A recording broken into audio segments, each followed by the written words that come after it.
paying tribute to the way this IMF program has been, the first review has been concluded effectively. I got a call almost after midnight from our ambassador, Masood Khan, there to relay the details of what happened at the executive board. So for us, it's a proud moment as a team to have this concluded.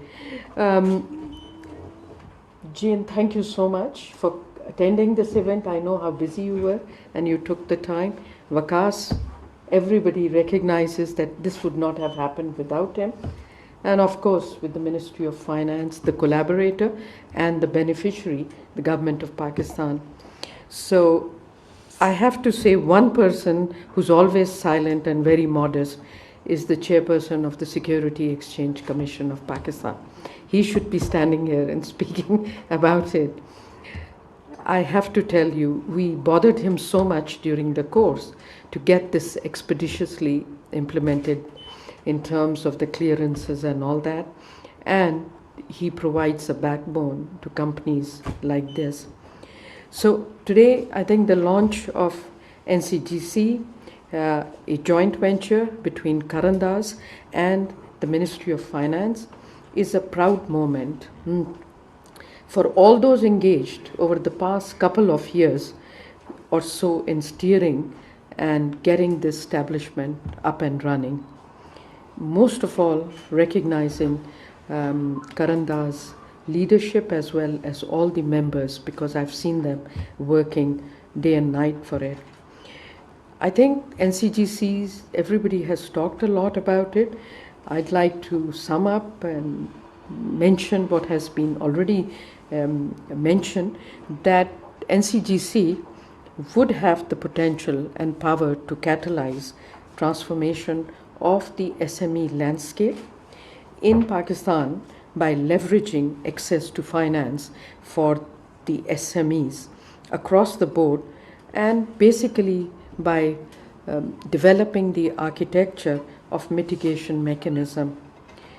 Let me make 6 points which will obviously overlap with a lot that has been said. This is a disadvantage coming as one of the last speakers, but I shall still talk about it given my passion.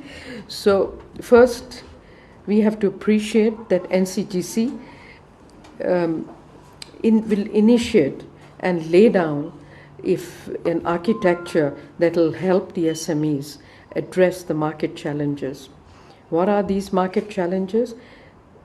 SME sector faces skewed and inefficient allocation of finances, information asymmetries, systemic market risk, and concentration of SMEs in the informal sector poses an additional challenge.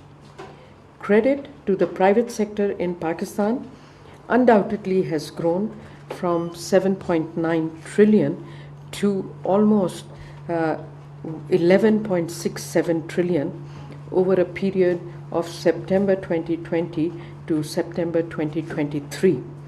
However, it has declined as a percentage of the total bank assets from 33% to 27% over the same period. Financial system ends up servicing fiscal demands or large corporates, leaving a tremendous investment gap in the market for other priority sectors such as SMEs and also agriculture sector. In wake of these challenges, financial institutions are hesitant to lend to SMEs, particularly because of the perceived high risks and unappealing venture dynamics of it.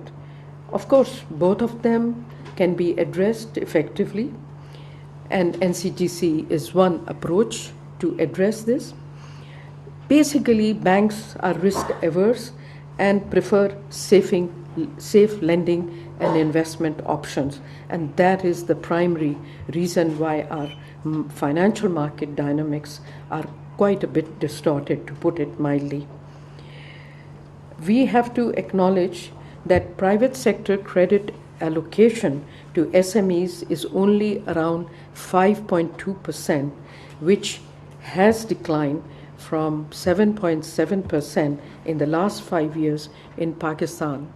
In fact, when I was governor of the central bank, it was also around the same range. So it's been a long time that it has been quite sticky, these numbers.